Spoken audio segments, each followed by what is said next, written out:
welcome you all to the 2019 Keng Swee lecture on modern China, presented to you by the East Asian Institute. My name is Bert Hofman. I am the director of the East Asian Institute since a month and a half. So I would like to welcome you all here to this event, and a special welcome, of course, to Professor Mokyr, and a very special welcome to Professor Swee, who very kindly supports this lecture, but also supports the Institute. We are delighted to have Professor Joe Mokyr here as this year's distinguished speaker. But before introducing him in detail, I want to say a few words about Keng Swee. Dr. Go was truly one of the founding fathers of the Singapore Republic, and during his lifetime he had an extraordinary career in the civil service, serving many times as minister, the first Minister of Finance in the first cabinet of Lee Kuan Yew, and after independence, Minister of Finance, Minister of Defense, Minister of Education, a very distinguished career indeed. He was also one of the founding fathers of the East Asian Institute. He was the chairman of the board of the Institute of East Asian Philosophies and the chairman and executive chairman of the Institute of East Asian Political Economy. And both of those were predecessors of the current East Asian Institute. Dr. Go also played an important role in the development of China. He was an advisor to the government on a variety of issues, including on special economic zones, which played a tremendously important role in China's development since 1978. Dr. Go passed away in 2010, and the East Asia Institute has established this lecture in his honor. And this is the 12th time that we are holding this lecture. Today, Keng Swee lecturer, Professor Joe Mokyr, is one of the world's most distinguished economic historians and economists, I should say.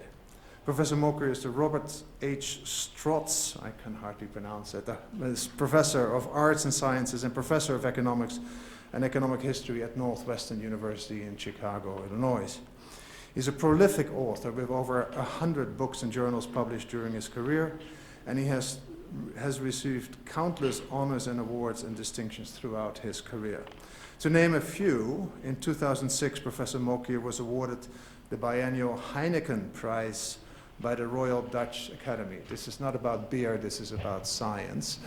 But the Dutch can mix the two from time to time.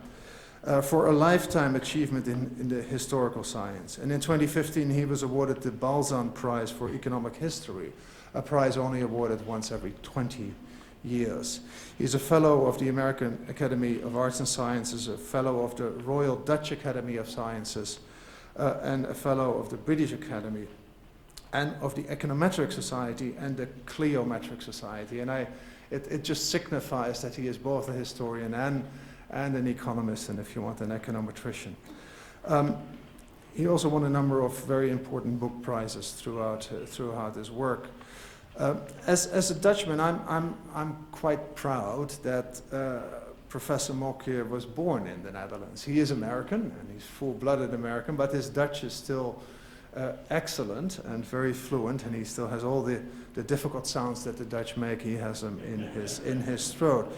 And he was born in Leiden, and Leiden is for us, for the Dutch, a very special place because it was the first university town in the Netherlands. The Dutch revolted against the Spanish in 1568, and by 1575 the Leiden University was founded, and it is still seen as, if you want, for us, a great source of knowledge. Also, Professor Mokyr's dissertation dealt with the Netherlands, and as a matter of fact, it was one of the big puzzles in the Netherlands at least, on industrial growth and stagnation in the Low Countries, 1800-1850s. The Netherlands had done pretty well in the 17th century, which we call the Golden Age. But somehow we did not use that to leap into the Industrial Revolution. And in part, that was maybe because we exported our king to the UK, and that's why they did it instead of us. But it is one of the puzzles, one of the bigger puzzles that Professor Mokyr has tackled. And Professor Mokyr really tackles very big puzzles in economic history. And he has dealt with particularly of the origins of the Industrial Revolution. And in his own words, he wrote, difficult and ambitious questions have been posed. What were the causes of the industrial revolutions? Why did it occur when it did? What were the effects on the economic and social welfare of the population? What were the roles played by agriculture, population growth, political elements, transportation, and foreign trade? Very big questions that Professor Mokyr has addressed throughout his career. In his famous book, The Levers of Riches, he explores the causes of technological progress and the physical and social factors that determine that progress. He discussed a long list of such factors, but showing how they interact to help or hinder a nation's creativity, and then illustrates them by a number of detailed comparative studies and examining the differences between Europe and China, a theme that will come back in today's lecture. In his latest book, A Culture of Growth, and if you haven't read it yet, you should. It's a fantastic book. It was published in 2016, and Professor Mokyr offers new insight into this crucial question of the origins of the Industrial Revolution. And why did it happen in Europe? And why didn't it happen in China or India or societies that were as advanced as the Western societies, perhaps technologically even more advanced with probably stronger states, but it was Western Europe that developed first, or accelerated development first. And Professor Mokyr's explanation is a very eloquent and an elegant one, I should say. In politically fragmented Europe, there was competition among many small states, and that actually gave demand from the state to push advance in technologies, innovation, basically to fight wars. There was more to it, but there was maybe also national pride, but there was competition among the states. But, and that's the new part of A Culture of Growth, but in addition, despite the competition among the states, the nation states, the biggest intellectuals of those days, they still corresponded with each other. They still exchanged ideas. So the Republic of Letters was never divided in many parts. So there was almost a unified, if you want, exploration of the truth, of innovation, of nature, even while states were fighting. And that combination was powerful enough to push the innovation to a level of the industrial revolution. I find this a remarkable and very eloquent, as said, explanation. So today, Professor Mokyr explores some of these very themes that I mentioned, and I'm sure many more. And his title of the lecture is China and the West, Many Great Divergences, ? Though the theme of his lecture is largely historical, the title, to me, has a very modern feel to it, and I do hope that Professor Mokyr will also shed his light on some of the more contemporary issues that are, if you want, that are arising between China and the West, and what that would mean for future development of both sides of that equation. Without further ado, I would like you all to welcome warmly Professor Mokyr.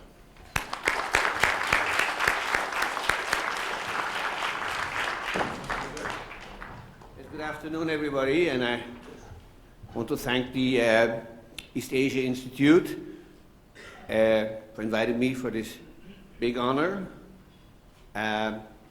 Delighted to be in Singapore. So let's get to business. What I want to do today is take you on a little bit of a survey of what academics of different types and different persuasions have been writing about the differences and the divergences between East and West, and then give you a little bit of my own view of how to think about this. But I think it really has to start with this book, which is by a great historian of China, Kenneth Pomeranz, who's now professor of history at the University of Chicago. It was, I'm proud to say, published as part of a series of which I am editor-in-chief. And it's been one of our best-selling books, and it has subsidized many an obscure title in economic history which didn't get the kind of readership that Keng got. But basically what he did was he compared the historical economic performance of the most advanced parts of Europe, which was England, with those of China, which is essentially the Yangtze Delta. instead of all of China with all of Europe, because these are sort of various fairly heterogeneous entities. And his main conclusion is that the Great Divergence in economic performance was a fairly recent phenomenon, starting perhaps in the middle of the 18th century with the Industrial Revolution.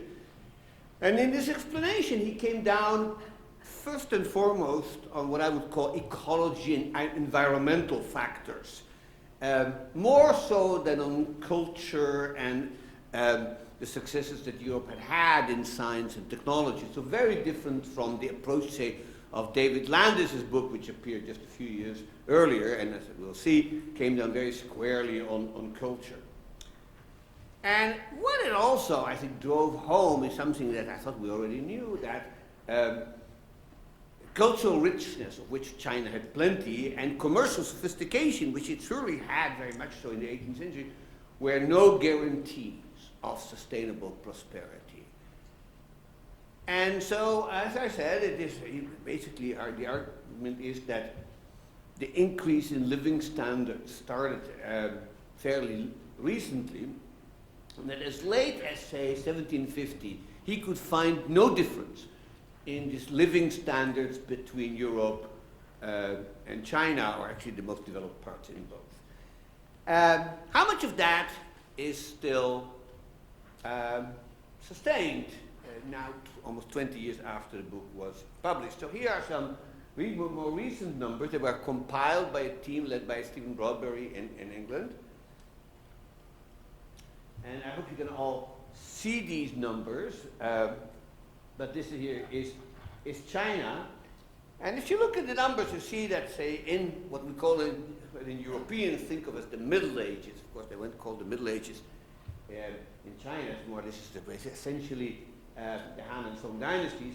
You see that there's a very big difference between income per capita adjusted as well as we can, which is not very well for prices, and Europe. But that over time, Chinese figures stagnate, whereas those of Europe are catching up.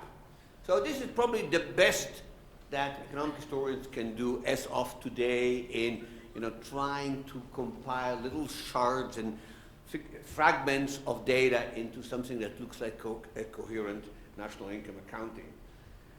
So the main conclusions from this is essentially four things. First, since the Song dynasty, China's GDP per capita declined essentially continuously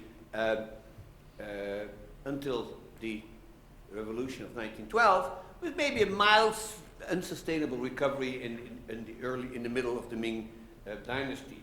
But certainly under the Qing, things got progressively worse. What this means is that by 1700 already, Europe was substantially richer than China, but that in Europe, you look at it, even there, growth is uneven and unsustainable, and every time there's some flare-up of economic growth, it tends to peter out.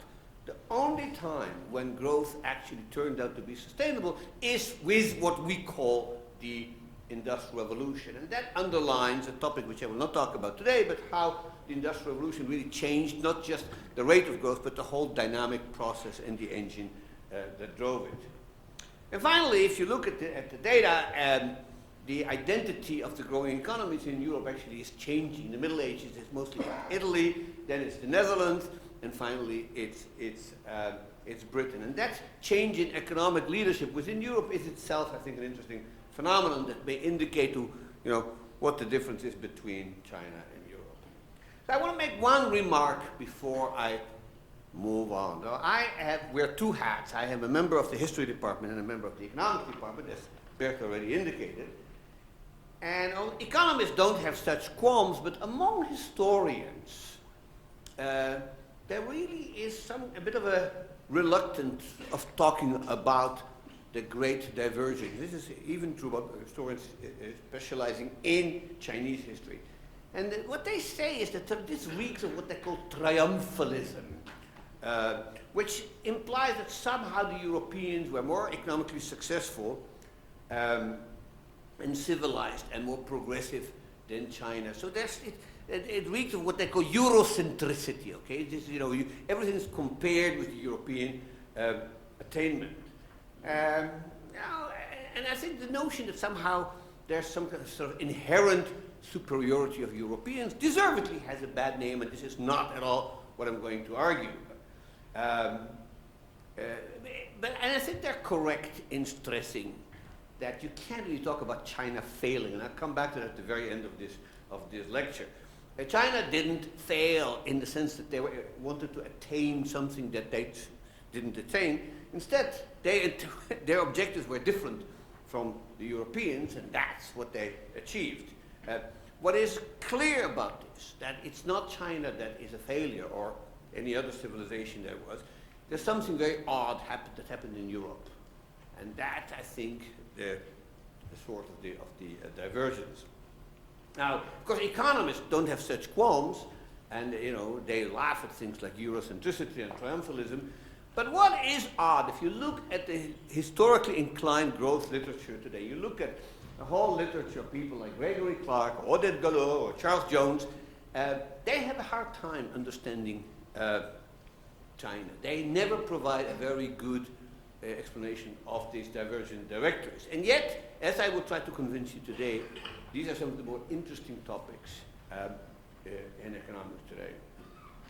So let me first start with Pomerantz's own explanation. And it's best, I think, captured by this wonderful phrase used by Ian Morris, says it's maps, not chaps. Okay? In other words, there's some kind of geographical determinism that put China at a disadvantage. Pomerantz talked about two things. He talked about coal, arguing that Europe had more accessible and cheaper coal, and he talked about its access to overseas resources, which he called ghost acreage. It's also true that unlike India or the Middle East or China, Europe was never invaded by destructive Mongols. Of course, this isn't quite true. They arrived in Europe in 1241.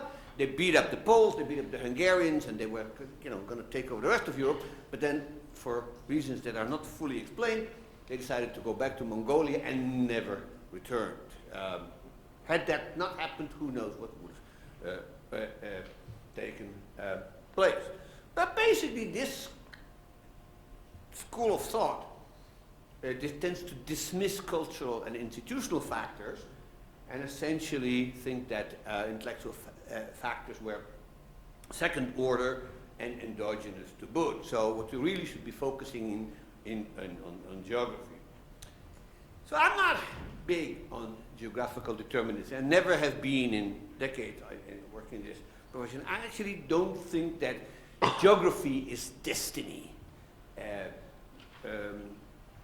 I think what technology and more generally what I actually call useful knowledge, which is sort of the combination of science and technology and other things, what useful knowledge is primarily about is exploit the economic advantages that you have and overcome the geographical obstacles that you have. And without knowledge, geography means nothing, and with knowledge, it means nothing too. So let me give you an example just to sort of drive this point home. Think about coal.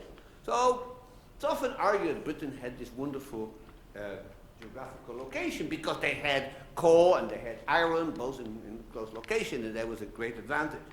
But yeah, of course, we all know this coal had been there all along. When Julius Caesar arrived in England, there was coal, but he didn't start the Industrial Revolution, of course, and it had been there for millions of years, and nobody really started using it in the way it was used until after 1500 or 1600, and in the way it's used in the Industrial Revolution, of course, after in the 18th century. And of course, it's also true, as everybody living here should know, that there's ways to attain prosperity that do not depend on natural resources. This happened in Japan, in Switzerland, happened here. And so clearly, geography, and at least in that regard, it can hardly be said to be destiny. The alternative to geography is culture. And it's probably no longer a secret. In the last, I would say, decade or 2 decades, economists have rediscovered culture. I mean, education. When I was a graduate student in the 70s, if you mentioned the word culture in an economics seminar, you were immediately branded, you know, as a closet anthropologist, and that would be the end of your career, you know. I mean, what could be worse than being an anthropologist? That's no longer the case. We understand that culture matters, that what people believe and think is true is crucial. And yet the debate about culture is still ongoing, and it ranges all the way from David Landis's 1998 book, in which he essentially says that Chinese culture was incompatible with economic development and technological progress. Against that, of course, there are people who are the historical materialists, and not all of them are, by the way, Marxists. There are non-Marxist historical materialists, such as Ian Morris, basically says that culture is wholly endogenous, and intellectual, this is a quote from Morrissey, intellectuals ask the question that social development is forced upon them. Each age gets the thought it needs. So that's an endogenizing of culture, if you will. And I think most scholars working on the Great Divergence here, and here is a wonderful summary of it by another Dutchman, Peer Vries, which is a book on the Great Divergence called The End of Poverty, in which he quoted, and I'm not going to read you this whole quote, but basically he says, look, we have to understand culture, but then he adds, I think correctly, that the difficulty with culture is not so much it's not important, it's so hard to measure, and it is so hard to make these cultural explanations empirically valid. Now, what is meant by empirically valid or not is something that we can discuss, but that is the challenge at hand. So let me first talk about maybe the biggest cultural divergence of all, and that's the so-called Needham puzzle. So most people here probably know who Needham was. This is a picture of Joseph Needham. He was an English biologist who ended up in China and fell in love with the country, married a Chinese woman, and then wrote or co-wrote a whole bunch of books called Science and Civilization. In China, which are incredibly detailed, you know, and well-sourced, well-documented descriptions of the attainment of China in science and technology in the past. And the puzzle, if you read in these books, it becomes rather obvious right away. It is that during the Song Dynasty, and a little bit before in the Han as well, China achieved amazing successes in terms of science and technology, and of course the economic results that led to. And it did so in many areas, in many fields that will look familiar to any student of the European Industrial Revolution. Iron, cotton, coal, hydraulic power, shipbuilding, ceramics, paper, all those things that we know were improved during the Industrial Revolution were being worked upon during Song China, and major advances were made. And this is what some we may call this not so much the Great Divergence, the Great Reversal. At the time that China was a sophisticated, literate, and commercialized economy, Europe was a famished, violent, and ignorant backwater with literacy rate. This is sort of the Merovingian, what we call in Europe the Merovingian and Carolingian ages, so this is the first centuries after the collapse of the Roman Empire, and that really is in many ways a dark age, largely because we know so little about it, and the reason we know so little about it is there were very few people who could write. So this is an illiterate, backward society which lost many of the techniques that the Romans and the Greeks already had, and then, you know, compared with China, when they really looked rather undeveloped. China, at the same time, had already a meritocratic bureaucracy. It invested heavily in human capital, and as I said, was both scientifically and technologically very progressive. But this Chinese progress started to slow down during the Ming and subsequent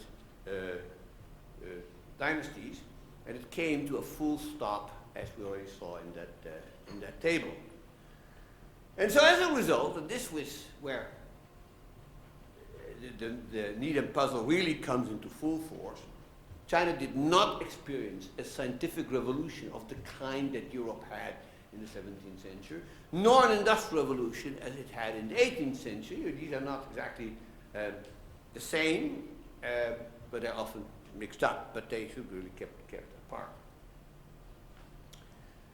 And so if one way of making progress on this issue of culture is to realize something that I've been pushing for a long time now, and that it is about culture, and it is about human capital, but it is only very marginally about the culture of the entire population. It's not about popular culture, and overall literacy rates are probably not a very good indicator to how successful society is come. Because what is the engine behind scientific and technological progress is not the culture of the masses, it's the culture of the elite. It's a particular elite, it's not necessarily the political elite, it's the educated elite, it's the intellectuals, it's the people who think, who read, who write. And so this has become now slightly known in this ugly acronym called UTHC, which means upper tail human capital, and basically you sort of think of the distribution of human capital as looking like that, like everything else, and you're looking at the right tail. You're looking at the people who are sort of part of the intelligentsia and the educated mathematicians, doctors, astronomers, and so on and so forth, who push the envelope and who can apply it to production. The other thing that I think we learn from the puzzle is that unlike what Landis thinks, cultural beliefs of the intellectual and technological elites are not fixed attributes, but they evolve over time. So these, and how they evolve and why they evolve may be holding part of the key to the story. Now here is one paper which I would like to cite because I think the paper is not sufficiently given credit. This is, I think, a brilliant paper by Justin Lin, came out in 1995, so it's been around for 25 years. And he points out something really insightful. What he says is, look, there's two kinds of technological progress, roughly speaking, okay? The first is what he called experience-based. And experience-based basically means you got millions of artisans making things like shoes and clothes and pots and pans and whatnot. And as they are producing things, they're learning things through learning by doing, through experimentation. They try something new, and everybody says, oh, so-and-so has a better process. Other people adopt it, and that's how productivity goes up. The alternative is knowledge-based, which is when invention starts to become more and more dependent on explicit, useful knowledge. To say, in the limit, of course, it's science, but there could be all kind of intermediate things between science and more general knowledge. But it is through observation, through experimentation, and in our own age, of course, through computation, that people discover certain regularities and laws in nature, and then they say, aha, we can apply that to making iron or finding coal or textiles or whatever. So that then gets converted into technology. But for that, of course, what you need is this small elite of people who push the envelope of knowledge forward. And so what Lin's logic implies, ladies and gentlemen, is more or less what happened, which is as long as the world is committed to this experience-based progress, China would be a leader simply because it's large and because through the Chinese bureaucracy, information could spread fairly quickly because it is, it has a single written language, and there isn't bureaucracy, an old Chinese bureaucracy whose job it was, and I'll come back to that, to spread this knowledge through the country.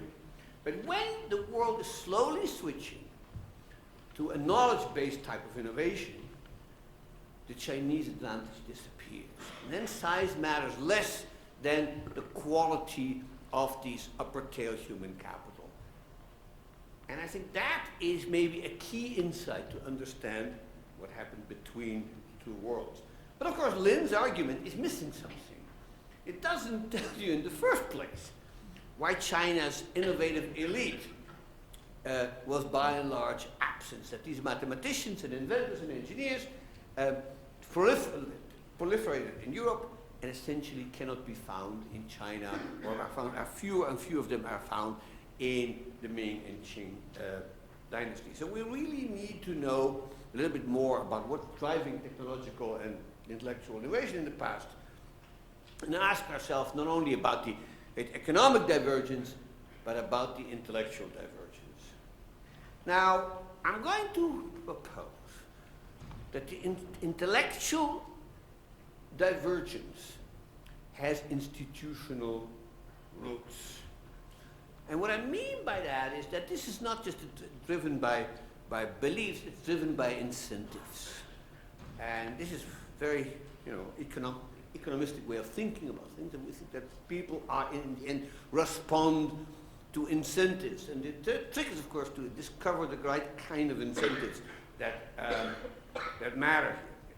And so what's happened in Europe is that in the very late Middle Ages, and the period known as the early modern Europe, roughly bookended by, say, Columbus on one end and the death of Isaac Newton in 1727 at the end, that's sort of 200 or 250 years in which these foundations are being laid.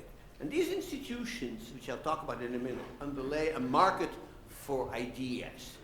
And the market for ideas that emerged in Europe, in which, of course, only a few tens of thousands of people played, but they were the ones that mattered, was more functional in creating technological and scientific progress than elsewhere. And part of the reason for this intellectual divergence is this. And this is something that I've been thinking about for a very long time, and I think it's in Europe, scientific and technological activities, including things that are, we would say, progress, are largely the responsibility of the private sector. These are individuals, if you want, who make a living somehow, but they don't work for the government. They are working for themselves, at least in early stages.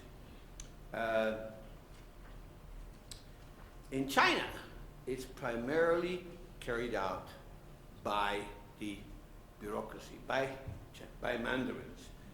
And the difference between a private sector and a public sector is not necessarily the private sector always and everywhere works better, because that's clearly not the case. But that is true that in the long run, it made it easier for European intellectuals to think outside the box and contest conventional wisdom. And as it turned out, in the end, to be more creative, more innovative, and what they enjoyed is a competitive marketplace that ensured some form of intellectual pluralism. And I think that competitive element in the market for ideas, in which you have hundreds and hundreds of different people, each of them competing with each other, makes for the difference between the two. In China, that's definitely not the case. Useful knowledge in China is largely created and disseminated by the state. To give you one example, China has something called the Bureau of Astronomy. That's actually established as early as the 3rd century BC in the Qin dynasty. And it's actually around 2 millennia later. It's still around by the revolution of 1912. It's obviously changed a number of times. It's reorganized and so on and so forth. But it's still, astronomy is the realm of the emperor. It's the realm of the bureaucracy.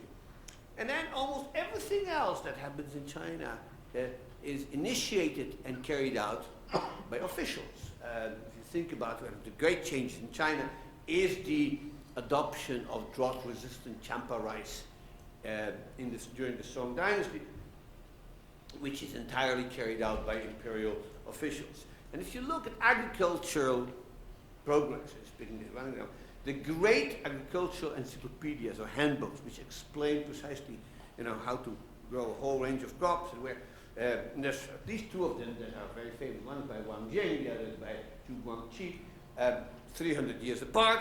But these are both government officials. And you make a list of the major Chinese inventors, as far as they're known, practically all of them worked for the imperial bureaucracy. That is very different than it is in Europe. Now, I'm repeating what I said. This does not mean that the Chinese capability of invention isn't there. But what happens is that when the imperial bureaucracy becomes more conservative, this no longer will work. And it's been calculated that if you make a list of all the major Chinese technological and scientific breakthroughs. Now these lists are chancy at best, okay, I don't want to make too much of them, but you know, they serve a purpose. Very few of them actually occur after 1200 and almost none after 1400. And I think that is one indication of the decline of Chinese creativity after the fall of the Song in 1279. Now in Europe, the state plays a much more passive role. As I said, it was generated by private citizens, and the way they tried to make their living, not all of them, but certainly most of them, is patronage from princely courts and university, where people are chosen through their reputation, through their ability, and basically they get appointments that don't make them rich, but make them comfortable so they can do their work and give them some kind of legitimacy and some kind of social standing. And what is interesting is this patronage market is extremely competitive, both on the supply and on the demand side. So patrons are competing with each other for the most successful superstars, and at the same time, of course, the academics themselves, the intellectuals themselves, are competing with one another for the most desirable appointments in this court. You know? So some of these cases are very well known. You know, the most famous case is probably the case of Galileo Galilei, who was a math professor in the University of Padua, and he wrote this famous book called The Starry Messenger about the movement. And, you know, exactly what he hoped happened, which is half a year after the book was published, you know, he gets a letter from the Grand Duke of Florence, basically says, you know, would you like to come and be, you know, court scientist at my court in Florence for 5 times your salary, no teaching, no committee work? You know, what academic would be able to withstand that? But, you know, but the same happened with Isaac Newton, with Leibniz, you know, the great Dutch scientist Christian Huygens. I mean, these guys are the superstars of the time, and you know, they get these patronage positions, and people fight over them. Okay, even Newton got repeated offers. Of course, he wouldn't live in England because he was a very eccentric man, but many others actually moved about, including the great French philosopher René Descartes, who spent much of his life actually in the Netherlands. So this kind of competitive market created an incessant flow of new ideas in advances in a whole range of areas, and then some areas which we really don't think very much today are being very progressive, like astrology, but that's of course what a lot of people did. But mathematics, agriculture, medicine, navigational technology, on and on and on. And so that is the way this system works. Now, here's just a little footnote about why this history is relevant today. One consequence of this divergence of sort of the private sector versus the public sector is that China doesn't have anything that looks like intellectual property rights. It never had anything that looked like a patent law. You know, by the late 18th century, almost every country in Europe has a patent law, the Netherlands being a temporary exception, but almost all of them did have a patent law. China does not have a patent law, it doesn't have copyright law. Really, the concept of intellectual property rights is quite alien to them. And that, I think, may explain a little bit of the problems today about the Chinese still not having a very good intuitive feel for the importance of intellectual property right and how it's possible for people to sort of own knowledge, even so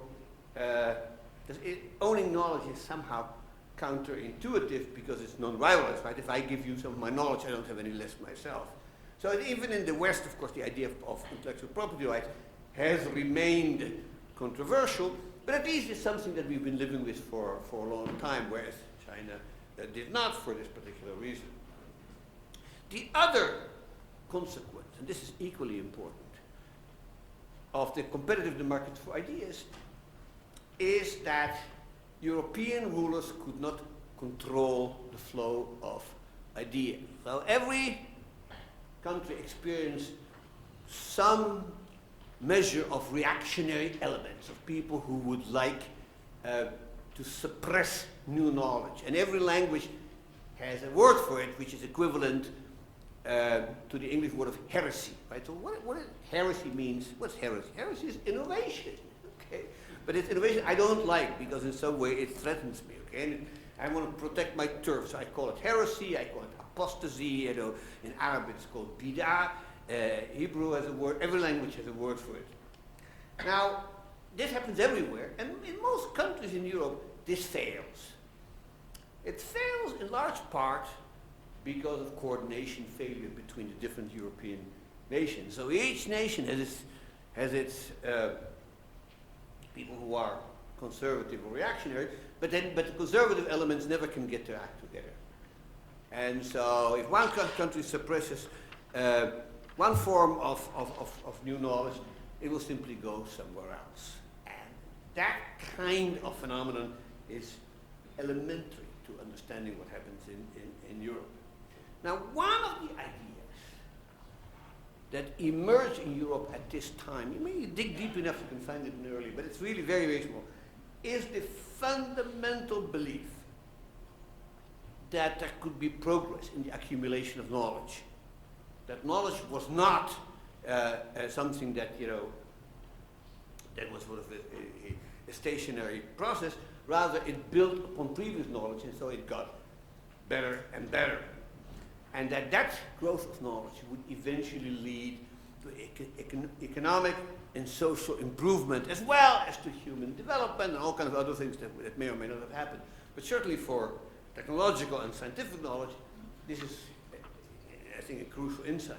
And this is foundational to what I have called the Industrial Enlightenment. And what this really is essentially a willingness to be disrespectful of the knowledge of the past. And I may want to just dwell on this a little bit, because I think it goes to the heart of the intellectual divergence between China and Europe. And there is a certain disrespect for the cultural legacy of the past. And this matters a lot, because I talked about cultural elites and I talked about intellectuals and learned people.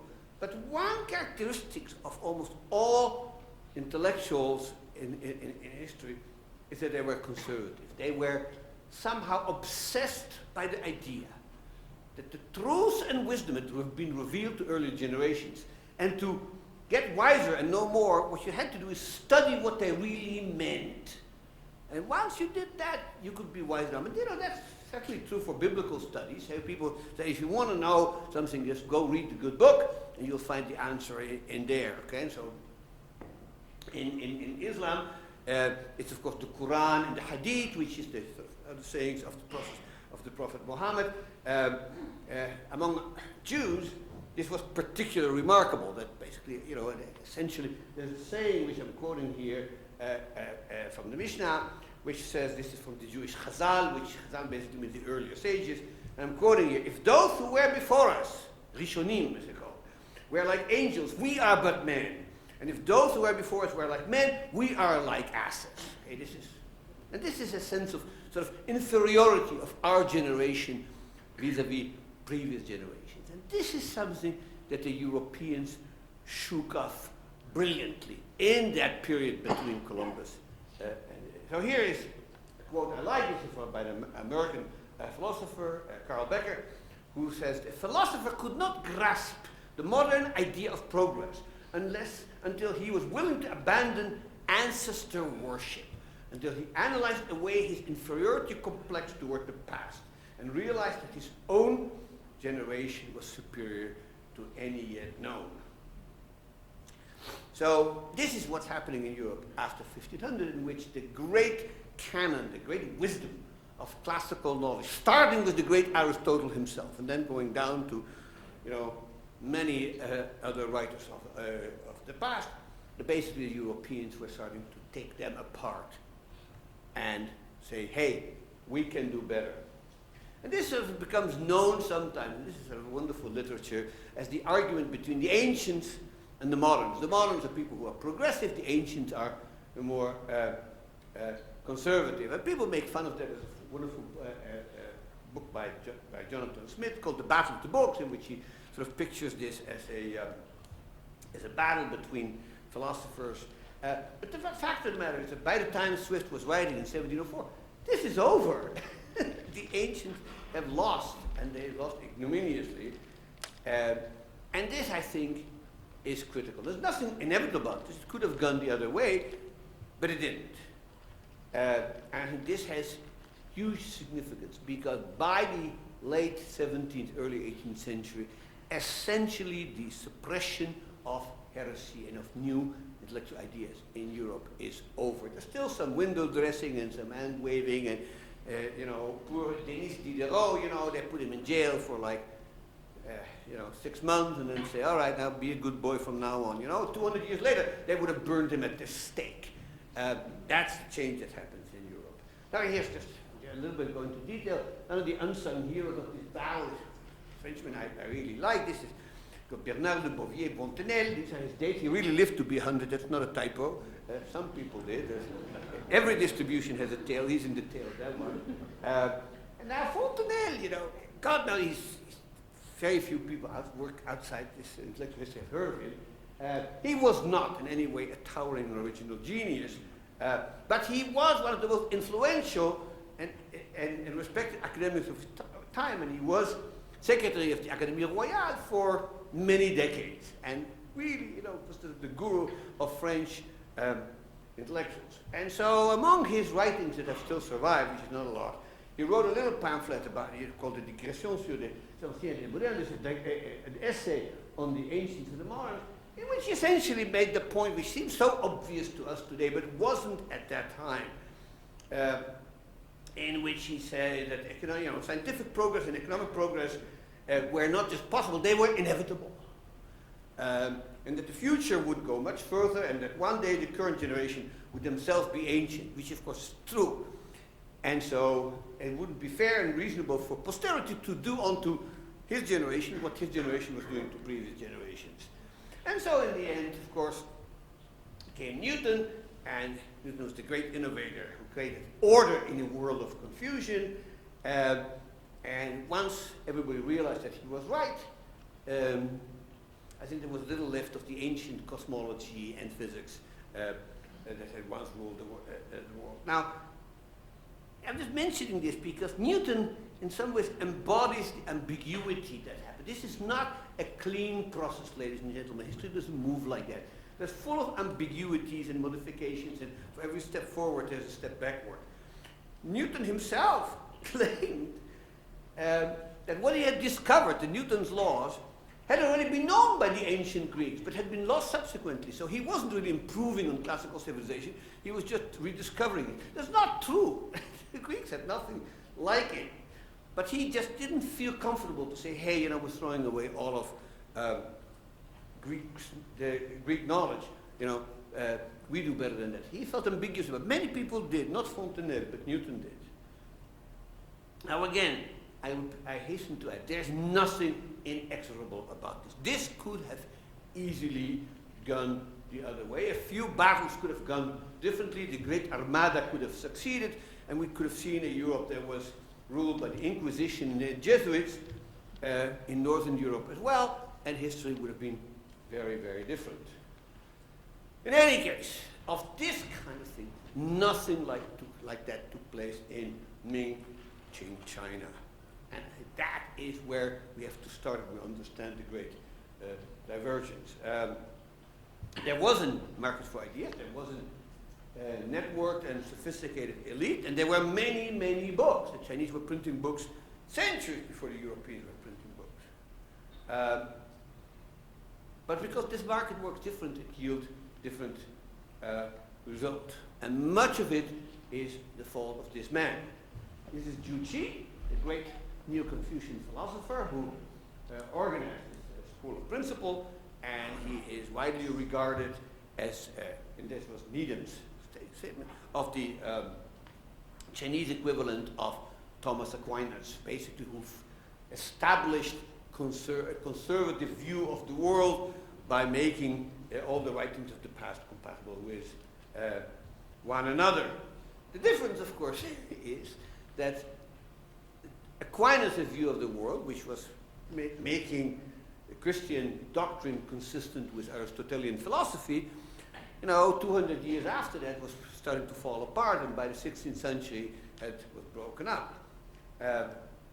Juqi's Neo-Confucianism remained in power until essentially the end of the Qing dynasty.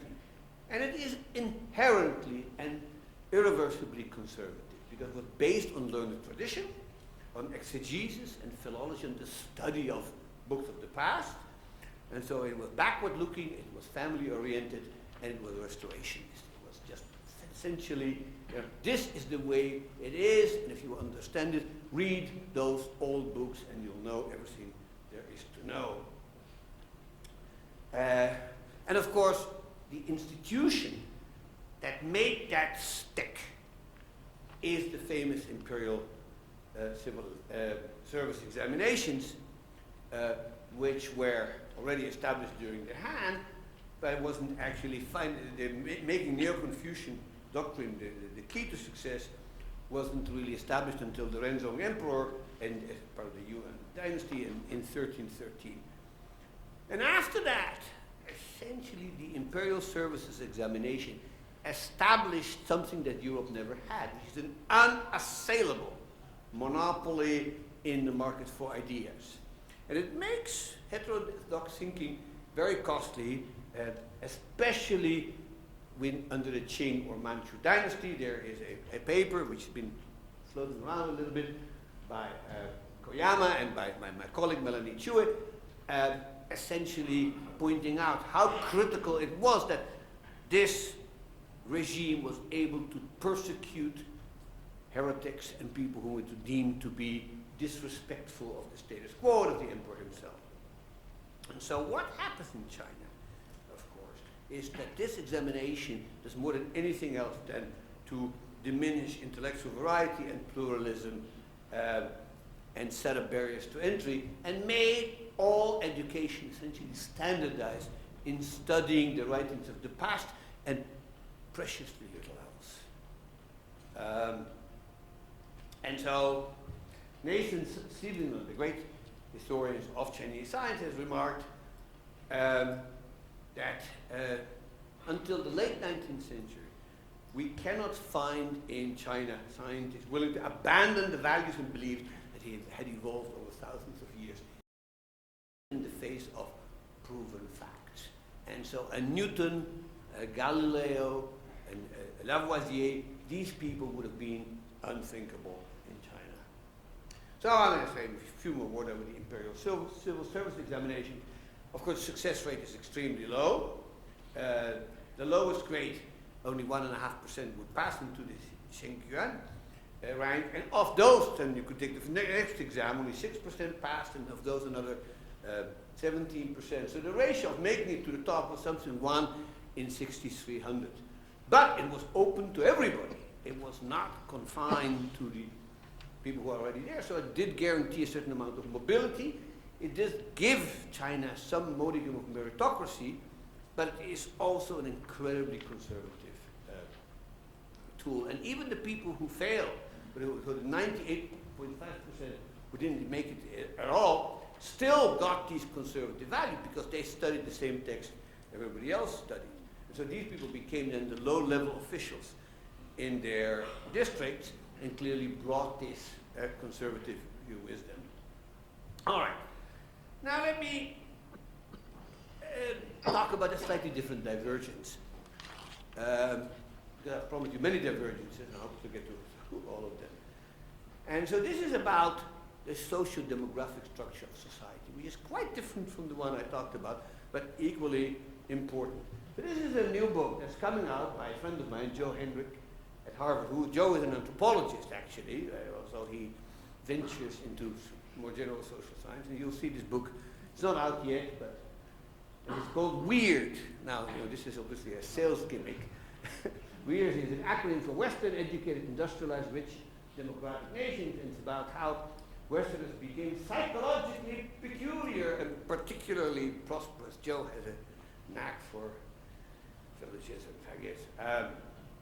In any case, so this divergence is mostly about the structure of society. And here's the main point. In the early Middle Ages, and this has been known for quite a while now, Europe essentially abandons the extended family, or if you want, the clan, as the main form of social organization, and instead increasingly becomes organized as nuclear families. And as a consequence, one of the things that happens, and this is actually turned out to be quite important, it establishes the European marriage pattern named after this demographer called John Heynow, which has the peculiar characteristics that women get married relatively late in life. So for most of the world, as Heynow pointed out, women essentially get married right at the time of menarche, which is when they are biologically capable of having children, which is at that time was a little bit later than it was today, so it's when women are 16 perhaps. But in Europe, they don't marry at 16. Women marry as soon as our records are becoming available, much later, sometimes 20, 22, as late as 24. And of course, these two phenomena are closely related. So this has been known, as I said, for a while. This is a classic book by the great anthropologist Jack Goody. And recently, there's this young scholar called Jonathan Schultz who's tried to quantify this more carefully and show what the implications were. And what has been argued by him and by Avner Greif and quite a few other people is that what the driving engine behind this transformation is the Christian church. That from the very early days of Christianity, the church followed the policy of prohibition on cousin marriage, requiring consent of marriage by the bride. It prohibited any kind of marriage between relatives, not just cousins, but second cousins, third cousins, and so on. It strictly prohibited any form of polygamy, divorce, adoption was made much more difficult. It discouraged remarriage, and it condemned levirate and sorrow rates. That levirate and sorrow rates, for those who is basically when somebody dies and he has an unmarried younger brother, they make the younger brother marry the widow. Okay? The biblical Bible has a few stories like that. It's obviously common in many societies in Europe. It is simply prohibited. And so what happens as a result, and I think this is an unintended result, but an important one, is that cooperation in Europe is not so much happening within the extended family, but it is happening among voluntary associations of unrelated people who learn to trust each other and cooperate with one another. And so where we see this in independent cities, we see this in communes, we see this in monasteries, in guilds, in universities, in friendly societies, in local government, all kind of places. Of course, in the end, where it happens is in business corporations, but that's, in fact, fairly late. But this is actually quite crucial. Europeans, because the family is confined to a nuclear family, have to learn to trust and deal with people to whom they are not related. And particularly Avner Greif has stressed that this is, again, something that's quite unique to Europe. In China, again, we see it moving in the opposite direction. It has been argued, and I am not 100% sure I've seen the full evidence for this, but it sounds an interesting idea, is that when this Champa rice is introduced, which I already mentioned, this is during the Song Dynasty, it really requires a fairly large group for effective cultivation, and so it created a strong impetus for extended families to cooperate together. Then, under the Song, the government loosens up the formal prohibition on ancestor worship that had been imposed on non-aristocrats, that again makes ancestry much more important in China than it was in Europe. Now, this nicely converges with Neo-Confucianism. One of Zhu Qi's most remembered book was his book called Family Rituals, Zhu Jieli, I mispronounced it, where he really talks about the importance of the family and how it to conduct weddings and funerals and ceremonies and things like that. And that's actually quite critical to his thinking, because in Neo-Confucianism, the family plays, as extended family plays, a very, very important role. So there's differences in descent group and lineages. I'm not going to get into that, but it clearly becomes increasingly important in China in the Song dynasty and subsequently. Now, one of the striking things that Schulz and Hendrik, who actually worked together a lot, show is that when you do statistical analysis of a whole bunch of contemporary measures of behavior against whether society was nuclear versus extended family, you see a very striking pattern. And that is societies which are organized as nuclear families, in which there are corporations of people who share objectives but not ancestors, show very different kind of behavior. Okay, these societies have an advantage in building civil societies. They have much more generalized trust, in the sense that they feel that most people can be trusted. This is a trust in the Tabellini sense, if you want. They're more inclined to cooperate with non-kin, have more trust in their governments, display more independent thought, and more sort of civicness in general. And of course, these are the kind of characteristics that correlate with what people call the inclusive societies, which have been economically the most successful. And so what you see happening in China is quite the reverse of what's happening in Europe, okay? It's a greater and greater veneration of past generations. As extended families, of course, are more inclined to ancestor worship, because that's what they share. They share an ancestor.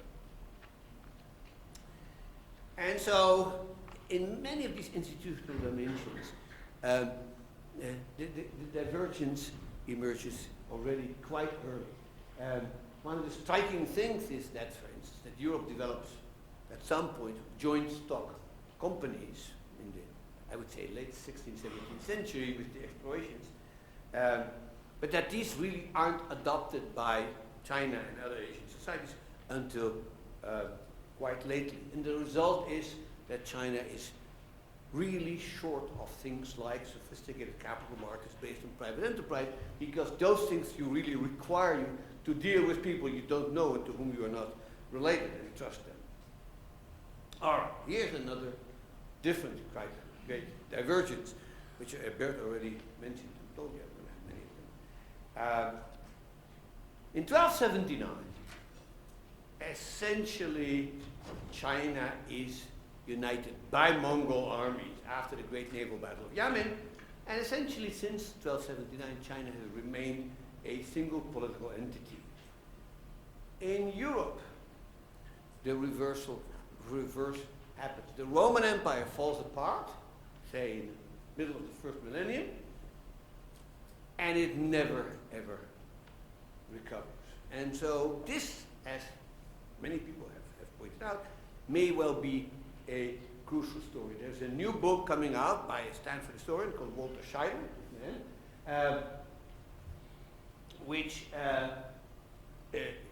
is called Escape from Rome, which points this out. He actually refers to this as the first Great Divergence. And what he points out is that until about 500, China and the West follow very similar paths, because they're both inclined to build a greater and greater empire, in Europe the Roman, in China the Chinese empire. But then after 500, the Great Divergence happens, because the Roman Empire falls apart and never is reunified again. But there are many reasons for this. Scheidel pointed one out as a recent paper, very nice recent paper by Kokoyama and Singh, which makes this, explains this very cleverly. And, but for whatever reason, you want to point to, this is a crucial story. Now, I don't want to overdo the point about how wonderful a fragmented polycentric system is compared to a unified state. Okay, it's not that black and white. So here's a list of costs that a polycentric system had. Okay? The first one, of course, continued armed conflict. Europeans are fighting one another all the time, much more so than the Chinese did. It meant high taxes because you had to pay for these armies and these navies. Navies were fiendishly expensive. Whatever government collected in terms of revenue, instead of spending it on anything useful, they spent it on military hardware and mercenaries, which probably don't do much for the rest of society. It also leads to trade wars because other states were always considered to be hostile or potentially hostile, so you don't want to trade with them too much. I'll talk about trade wars a little bit tomorrow. And all kinds of other coordination failures that you get between nations, which are too many to account for. This is a very costly thing to be have a polycentric system. Of course, in the 20th century, Europe paid the ultimate price in the two great world wars, after which they realized that this was not such a good idea, and then which is when they formed the European Union. So the costs are quite clear, but the advantages really are substantial. One of them, as I already said, is growing fiscal capacity, which may or may be a good thing, but it was meant that the state, or the central government, or the ruler, if you want, became more and more powerful, that he was able to coordinate internal economic activity, and as a consequence, enforce contract, resolve disputes, enforce property rights, and all these wonderful things that Douglas North wrote about.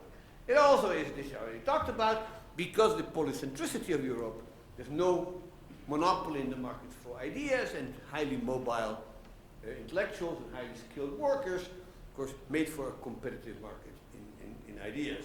And finally, not finally, but next, what I call emulation. Emulation is sort of a nice 18th century word I love much.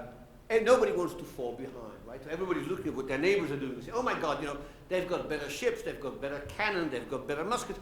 We have to get them too. Up to the point where some nation that fell behind, like Russia, will send the emperor. He wasn't sent, he went by himself. But the Emperor Piotr, he goes off to the Netherlands and he goes, what are these Dutch doing? They're more advanced than we are. We've got to catch up if we want to play the game. That's what emulation is. Now, of course, it's not just political emulation, it's also religious competition. And these things often lead to internal reforms. I've always thought that nothing will make a European nation introduce good reforms as well as losing a war.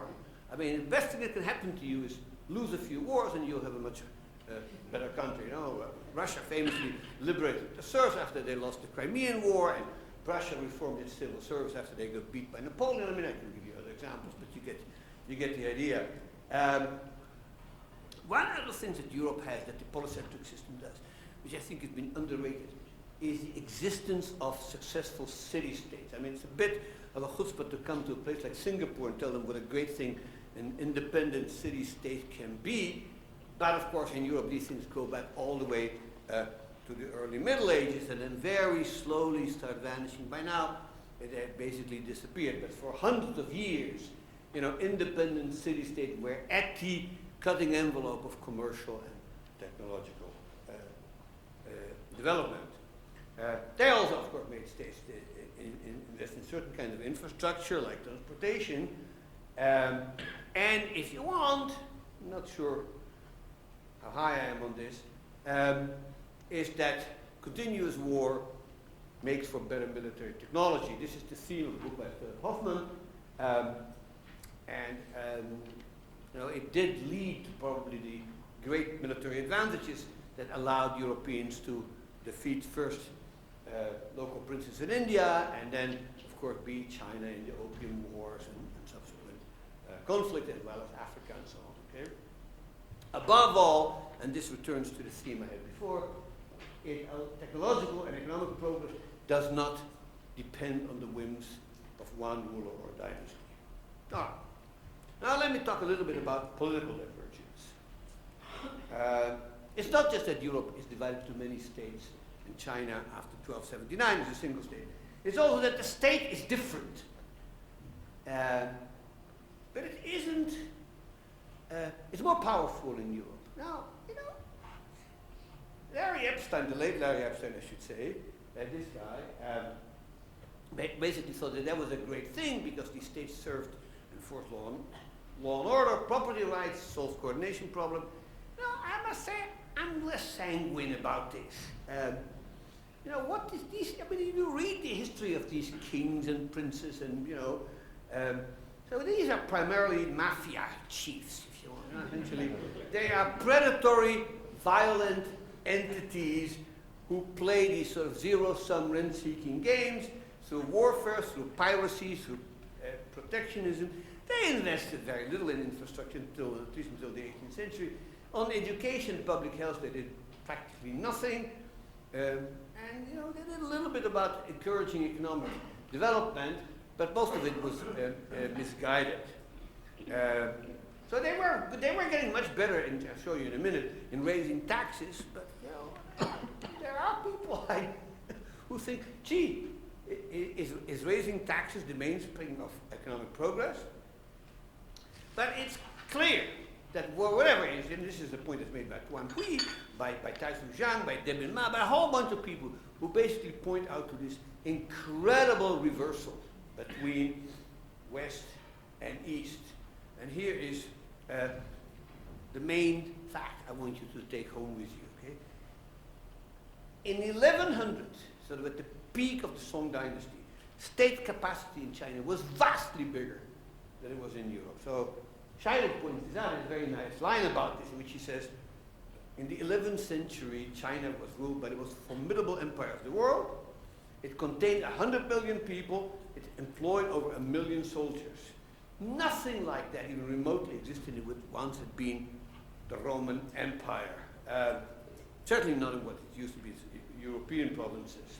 And this divergence in state capacity really is quite dramatic. So here are some numbers for the earlier period. So you can see on the left, this here is China, and this is the Middle East. This is the Abbasid Empire in the Middle East. This here is England and France at about 1300. This is in terms of fraction of the GDP that they pick up. So England and France, maybe the central government can pick up 1%. In China, it's taken up 10%. In Middle East, about 7%. So clearly, Europe, state capacity is a joke compared to these others. Now this is 1800, you know, 500 years later. So this here is Qing China, and this is England. And the Netherlands, if it were here, would be at par with early Meiji Japan. Okay? But clearly, what has happened is China went from the very top to the very bottom. You know, now the numbers here are, I'm iffy. It's not totally clear how much tax collection and how much revenue actually arrived in the central coffers of the state. I'm not going to get into that argument.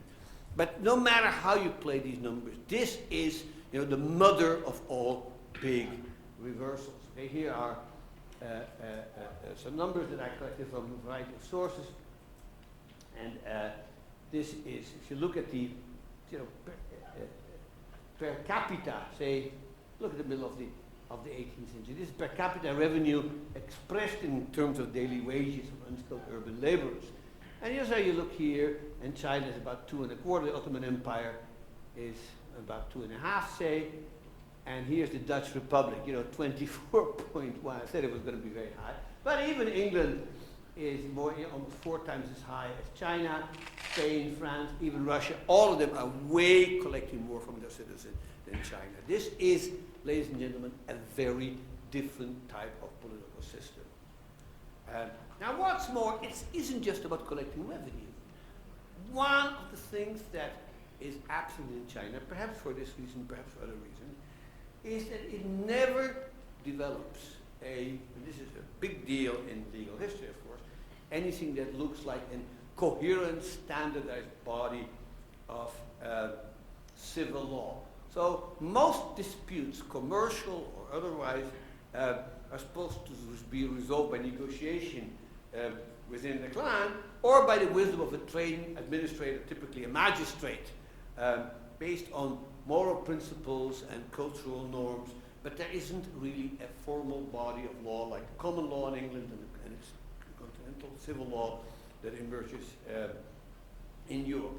This again takes us back to the 12th century with the development of civil law in Italy and then spreading all over Europe as a result of people rediscovering and then redeveloping Roman law. This is a very important divergence in which I think there's a lot of research that can be done.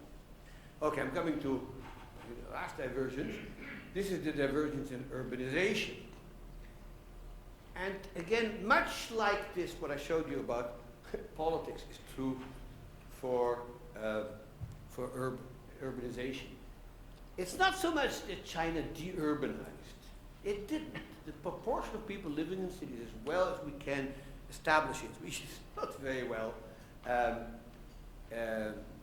it's more or less constant, which means there's more and more people living in cities because the population is growing. But the proportion living in cities is more or less constant. In Europe, cities are different. First, they are more often walled and made into defensive units simply because there's so much war going on. In China, the urban geography is a little bit different, so some people think it's been like Li Bourgeon, understated. But it is clearly true that the same kind of divergence happens in China. So here are some numbers that will drive this home. So this is around 1,000, taking you all the way to 1,800. So this is the number of people living in cities that are larger than 10,000 people. And you can sort of see it in China, it's about 3.1% of the population in 1,000. No, a bit higher in 1,800, but not remarkably so. In Europe, it's essentially 0 in 1,000. It's already substantially higher than in China in 1,500. But by 1,700, you know, if you think it's somewhere here in between, it's 3 times. And after 1,800, of course, the gap gets bigger and bigger. The same is true for very large cities, where the proportion, of course, is slightly lower. So it's hard to compare because, you know, the data aren't very good. But already in 1,600, Europe has twice as many people living in the largest city, and by 1,800, it's over 3 times as much. So clearly, another great reversal. This thing is not trivial because cities do provide agglomeration economies, and they are a critical element in economic development. In urban communities, it creates merchant networks, and it does do what I talked earlier, which is it creates these impersonal social norms that allow people to deal with people to whom they're not related, trust them, do business with them, transact with them. That, I think, is clear. Europe cities develop all kinds of clever tricks to do this, and I don't have time to talk about that, but clearly this is quite a central story. Moreover, I want to point out that when we talk about the development in science and technology, almost all of them emanated from its urban centers, where there were universities and later learned societies, princely courts, in which smart people came together and created things. Cities in Europe also played another role. They had very high mortality rates. They were death traps, which may seem like the bad news to some of you, but of course that means that they were in sort of a natural Malthusian check and reduced population by creating some kind of demographic safety valve. There is also an argument recently by Jean-Laurent Rosenthal and Bin Wong that urbanization in Europe drove up wages, and so the stimulus to innovation. I think that's dubious, but that's a different story. So let me wrap up and give you some lessons from this great divergence. And of course, the first lesson to take home is it wasn't just the divergence in income per capita or living standards. There were many divergences, not all of whom were quantitative in nature, but many of them were quite important. And they interact and affect one another in all kind of ways, not all of which I think I've outlined here, and much of this is still a challenge to the next generations to disentangle those interactions. But to repeat to this theme where I started, to say that China failed would be wrong. Their objective, particularly this is true for the Qing, but it was even true for the Ming, and to some extent even for the Yuan, is to achieve stability and peace. There is very little to suggest that the Chinese government and society as a whole had that much interest in innovation or believed in progress, which was not true for the Song period, but it becomes increasingly true afterward. Now, it's true that some Chinese scholars clearly felt that China had failed, particularly this is true for people writing in the decades after the revolution, like Feng Yulang, who wrote about what had held China back. Why is China backward? This is not a term you would use today, but it's interesting that it's actually strongly felt in the early 20th century. So the only way in which I would say I would define the Chinese tragedy, and it is a tragedy in the 19th century, with the Opium War, with the war, there's the Boxer Rebellion, the war against Japan, and on and on and on, is not that they pursued the wrong strategy, but that somebody else in Europe followed a different strategy, didn't play by the same rules, and eventually, because it was committed to aggressive progress and expansion, it shows up at China's doorstep to challenge the Chinese. And of course, this challenge is what causes the revolution, it causes everything else that happened to China in the 20th century. But had this not have happened in Europe, I see no reason why China would have ever gone through the kind of transformation that it did in the 20th century.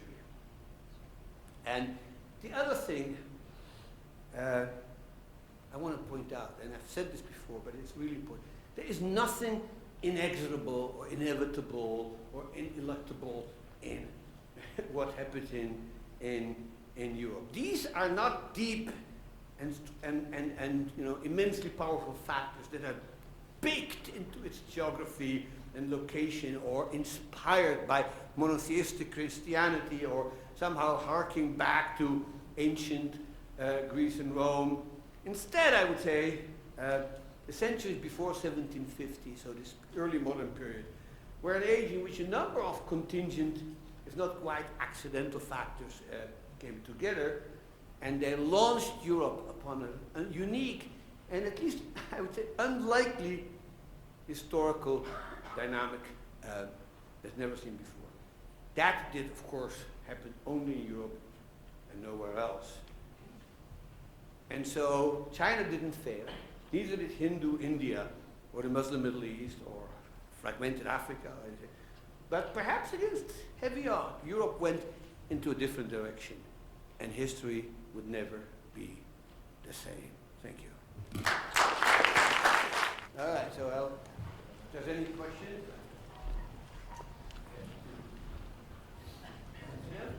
Professor Mokyr, thank you so much for this tremendous effort to take us through history in such an important and again in such an eloquent way. I really enjoyed it. I hope many of you did as well. We've already gone on very long. I understand people have other obligations, but nevertheless, maybe we would be prepared to take a few questions. Well, I won't allow as many questions as possible, but a few I think would be useful. There are microphones around the room. I see a question there in the middle, and then a question in the back. Please, I'm pointing at you. Yes, you're the only one that raised the question. So why don't you start, and then we'll take the second. We'll take the two at the same time. Thank you, Professor.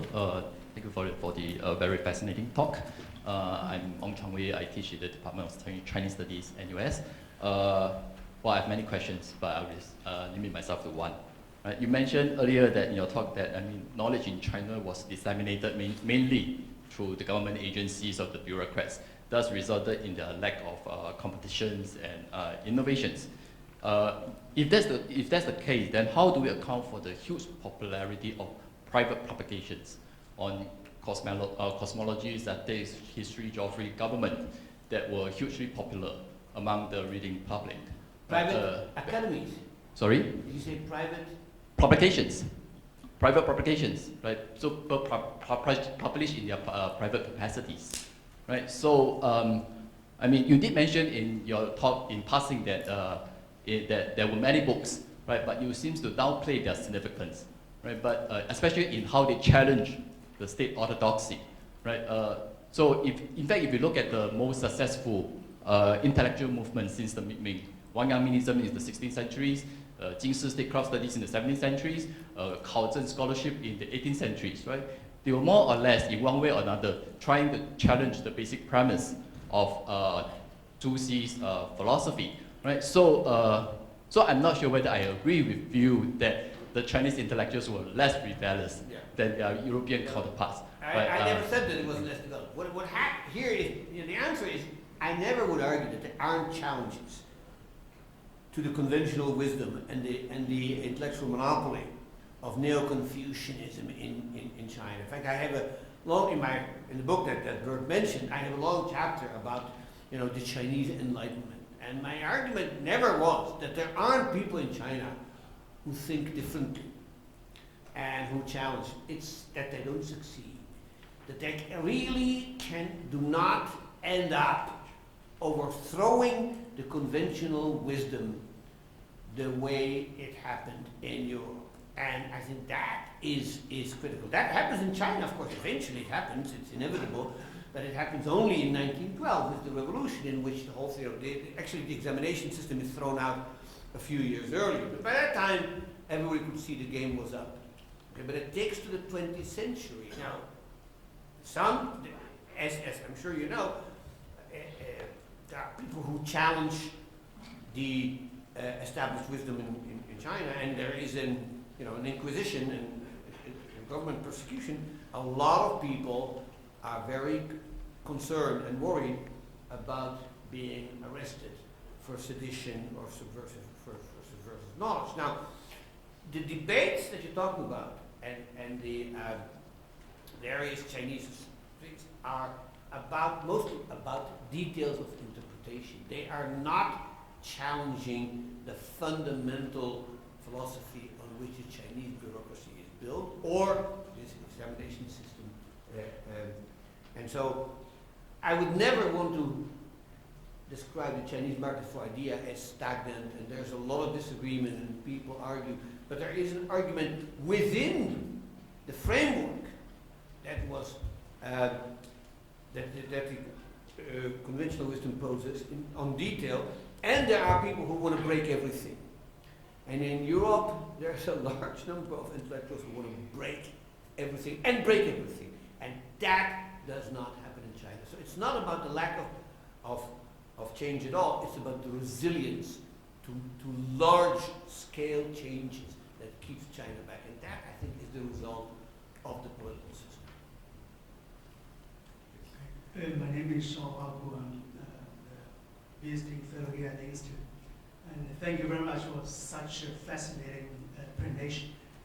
I have more like comment here. For me, is it possible Great Divergence occurred much earlier? If you look at the certain age of axis, I can't remember the exact word. If you ask any objective reader, and if you compare the teaching of Buddha, Confucius, and Lao Tzu, and the books of Aristotle and Socrates, I don't think there's any comparison. And Greek civilization was much more brilliant. And for me, the success of Europe, because it had close connection to classic Athens. Whoever had close relation with Athens and will succeed. Here right now, we only focus on the prosperity and power. For me, the most important thing is the brilliance mind or the inquisition of mind. Thank you. I just want a brief response. I mean, I wouldn't want to be the one to compare Greek civilization with contemporaneous Chinese civilization, or say who was more brilliant. I think they're at least incomparable. But what happens in Europe is that much of what they had in classical civilization was lost with the collapse of the Roman Empire. And the astonishing thing is not only that they bring it back in the later Middle Ages, but that they then start questioning it. In other words, they bring back the knowledge of of Ptolemy and of Pliny and all these people who are writing about nature, and they first study it. And this is what's happening in the 14th and 15th century. And then somebody says, you know what? This stuff is wrong. And this doesn't work. And there's a whole bunch of reasons for that. I could spend another hour talking to you about what the reasons are. But the fact of the matter is that the Europeans view knowledge as fundamentally contestable. That is, everything that is thought to be known should be challenged. The motto of the English Royal Academy, founded in 1660, is on no man's word, in nullius verba. Don't take anybody's word for it, okay? Test, check, look for alternative hypotheses. This is the way Europeans do intellectual work, in 17th century.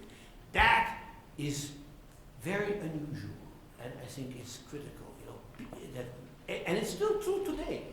Knowledge is contestable.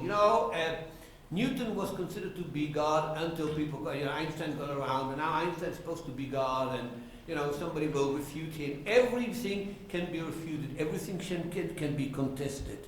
We're not very respectful to the wisdom of the ancients. I like that.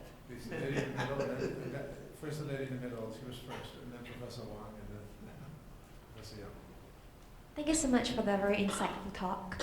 I was just wondering, given that you've outlined the kind of Chinese historical beliefs and religious beliefs that influence, the trajectory of the economic growth and development, I was wondering, with regards to the phenomenon of hypercapitalism right now in China, something that has been criticized very widely by a lot of contemporary Chinese writers and scholars.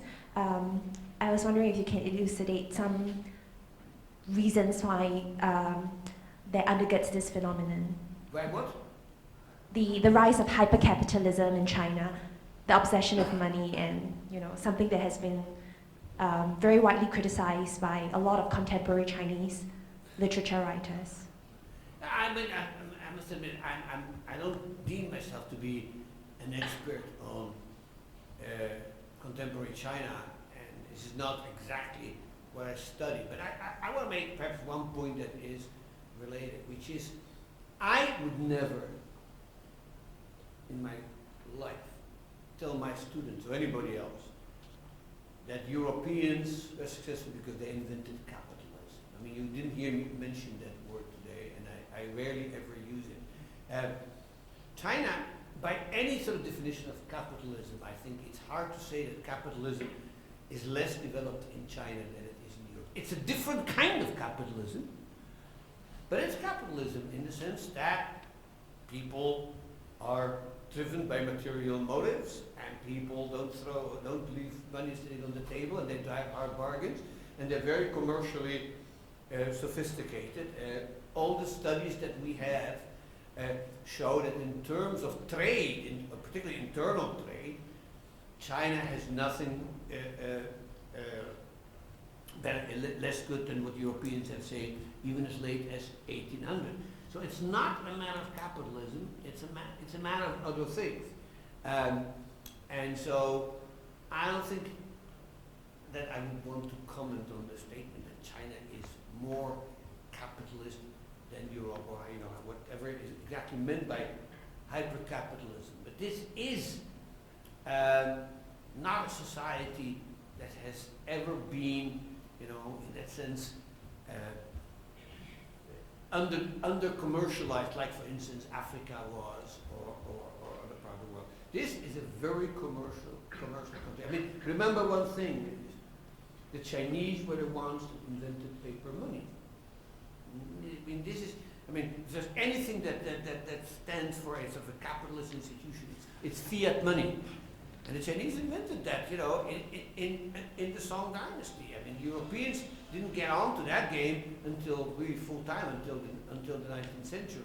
So I think that's why the divergences don't add up to the kind of story that I want to tell.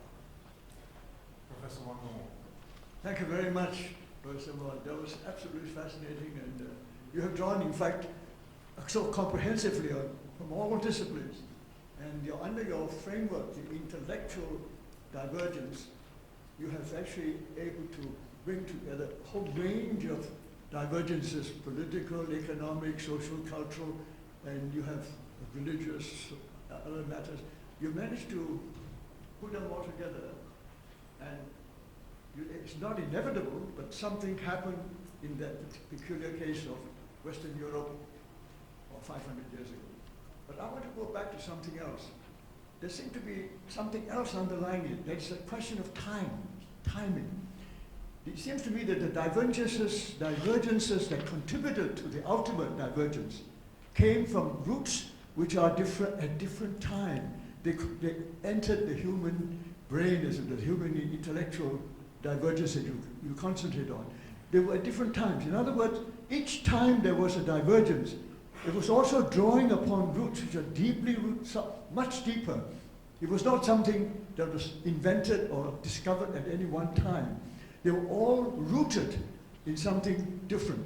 And what was selected for their purpose when it was needed from different roots, I think that combination, maybe not entirely accidental, how it was selected.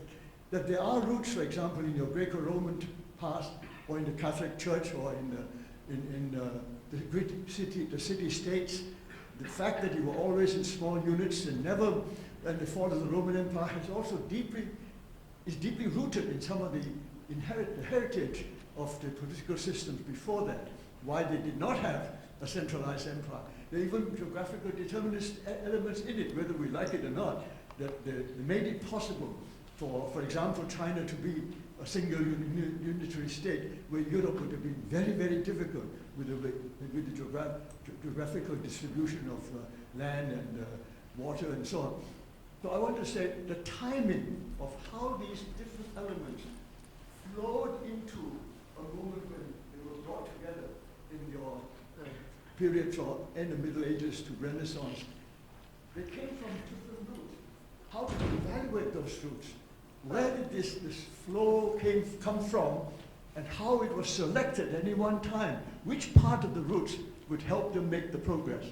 And how the Chinese did not, or selected different bits that led them in a different direction. That, again, it was rooted in different times. Not only in the Song Dynasty, if you say some of the things that went wrong, it can be rooted back all the way to the legalists and Confucians, but the Dushi selected some of that and did not select other bits. And at different times, Wyoming selected something else.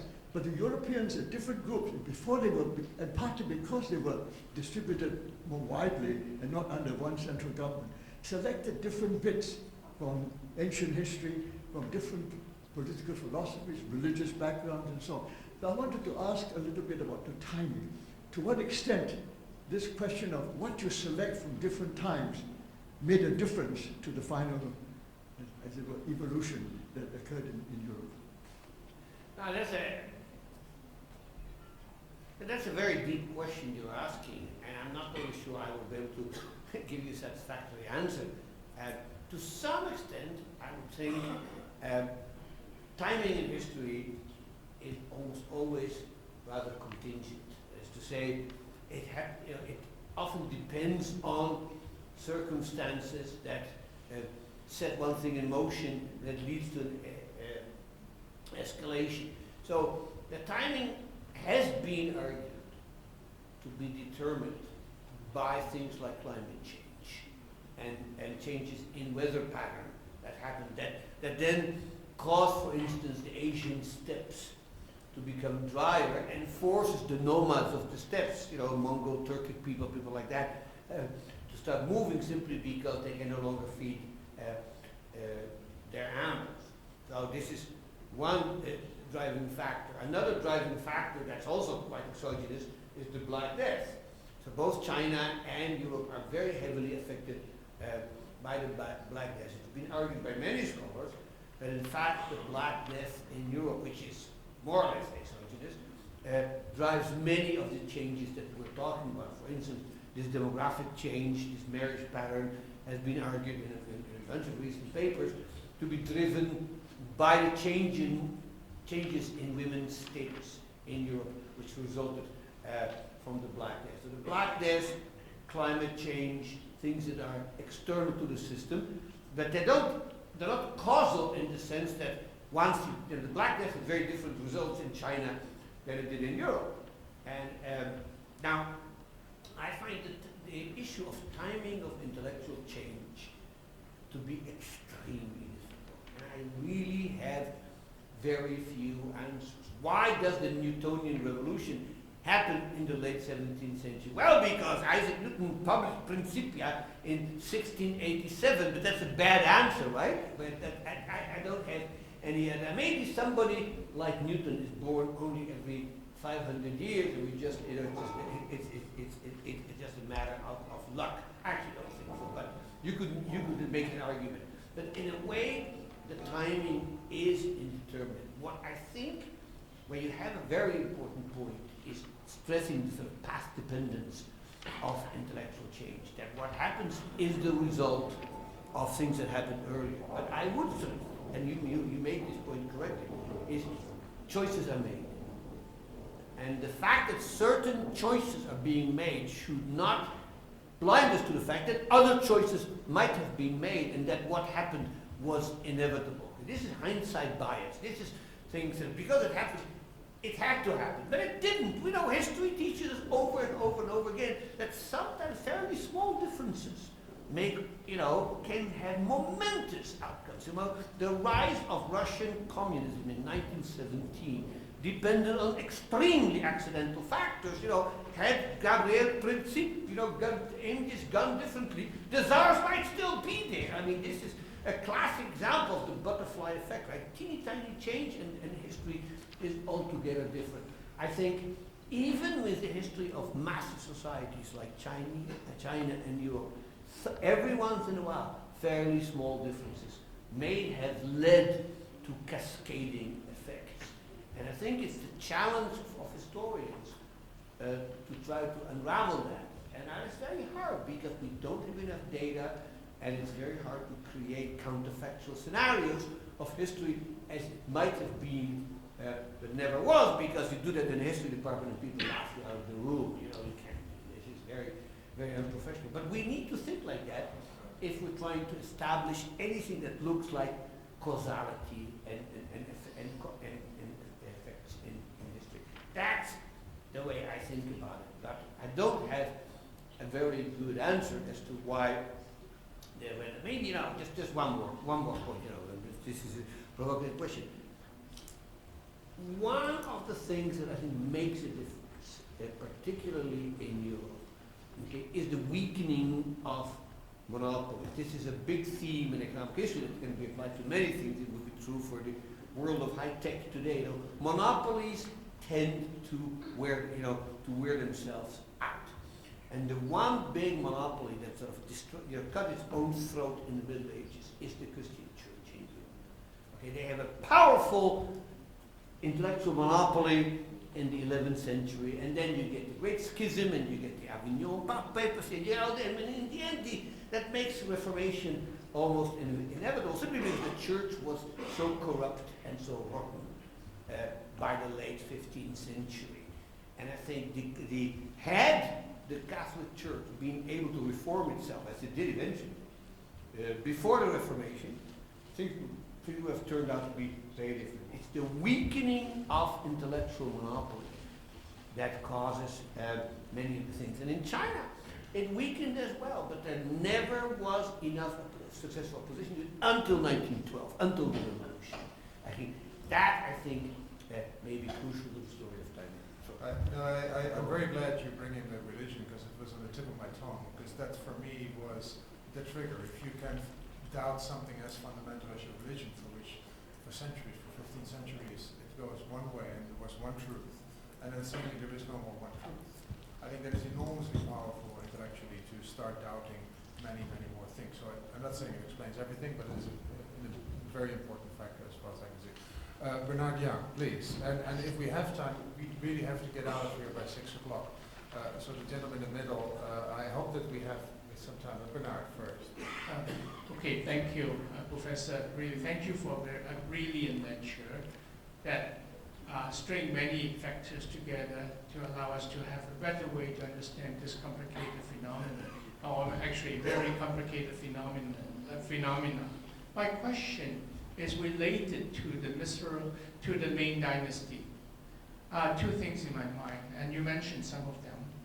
You mentioned the civil servant exam, and as I understand it, the civil servant exam was a channel for meritocracy. And it started in the Swee dynasty in a way informally, and then the Tang dynasty, it became a very powerful way to discover and to elevate human capital and put them into the court, into the government. How did that civil servant exam become such a miserable thing that constrained Chinese growth, as you mentioned in your lecture? How did it happen? My second question is also in the Ming dynasty. If one read Chen Wu's book, you know, you get the feeling that the Chinese institutions, the government is very, very successful, is very organized, is very effective in the Tang dynasty. But in the Ming dynasty, it got into a lot of tech corruption and tech farming, and that really caused a lot of problem in China's development. The Western economic literature really blame a lot of the collapse in growth to corruption. And how did that took place? And that China was not able to overcome it until even now. I mean, the question about the imperial examination is I think quite fascinating, because that's one of the contingencies that you could have gone the other way. I could, I mean, the guy whose document is American scholar called Benjamin Ellman, who's written a whole bunch of books about the imperial examination. One of the things that he points out, and that sort of makes sense to me, is that the material for the examination was actually set by the imperial court, and that we have, and this happens particularly under the Yuan, under the Mongols, and the reason is that the Mongols were, and this is of course subsequently true for the Qing as well, is because they were not Chinese, they had to establish their Han-ness, if I may use that term, very strong. And to do this, they basically brought in what they thought to be the main elements of Han-ness, which is this sort of Neo-Confucian philosophy.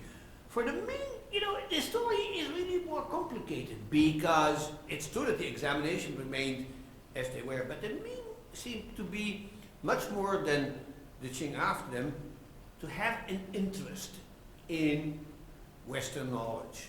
And we have this colony of Jesuits sitting at the capital, and basically, there is a certain amount of, well, let's see what you guys know and what you can teach us. And under the Ming, there is, and this story about Matteo Ricci, and these stories are well known. We also should point out that under the Ming there are these famous Zhenghe expeditions in which the Chinese are going out, sailing. So you see sparks of the kind of stuff that we see in Europe as well. And I would have thought that if the Ming hadn't been overthrown by the Manchus, that perhaps Chinese history might have gone different. That the Ming were not inherently and incorrigibly conservative, but that there are elements within the Ming that are struggling with one another. Now, with the death of Zhenghe, of course, the voyages end, and not only at the end, but they're you're not even allowed to talk about it, and all the books, the logs have been burned, and all that. So clearly, there are reactionary elements in the Ming, but they are being challenged. Whereas under the Qing, if you challenged it, you know, you ended up in a bad way. I think so. So part of Chinese misfortune, I think, has been the Manchu dynasty, which was far more conservative than any dynasty before it. And had China turned another way in the 17th century, we might even be having a very different talk. I don't know about corruption. I'm fascinated by this subject, but I cannot convince myself that, say, as late as, say, 1700, China, by any measure, it would be more corrupt than Europe. I mean, even today, it's hard to compare things. We depend on things like Transparency International, you know. But Europe is bloody corrupt in 1700. The miracle is that they got Western Europe gets rid of its corruption in the 18th and 19th century, and by 1850, many countries like Britain, Germany, the Low Countries, Switzerland, Scandinavian countries, essentially try to purge themselves of corruption, and they've been fairly good at it. The rest of Europe, not so much, but those countries, yes. And I'm fascinated by this, but I don't have either the time nor the expertise to give a more elaborate disposition on that. Final question.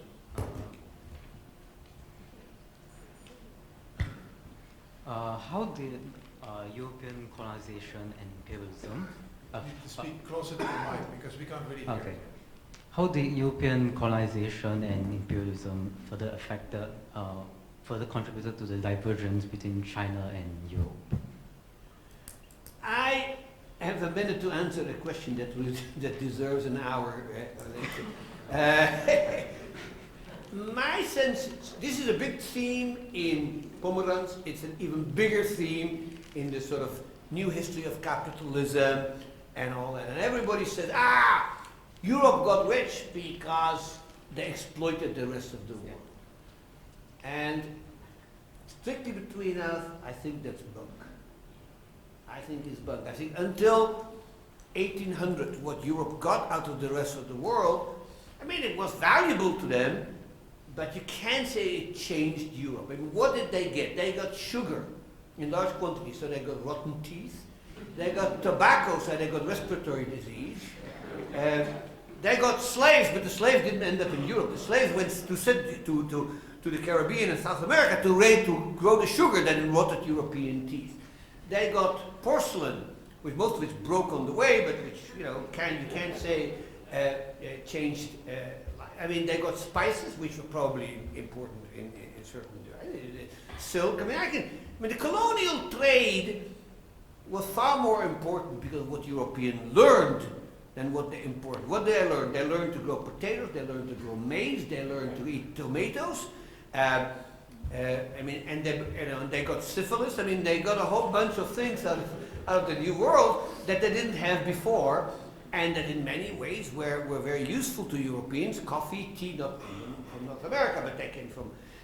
So yes, I mean, they learned things, but this is the essence of European. You know, they will get the knowledge where they find it. If they cannot generate it themselves, they'll steal it from somebody else. You know, and they look at the cotton industry. Okay, that's the big deal. Now, the one area in which the people who think imperialism is important is cotton.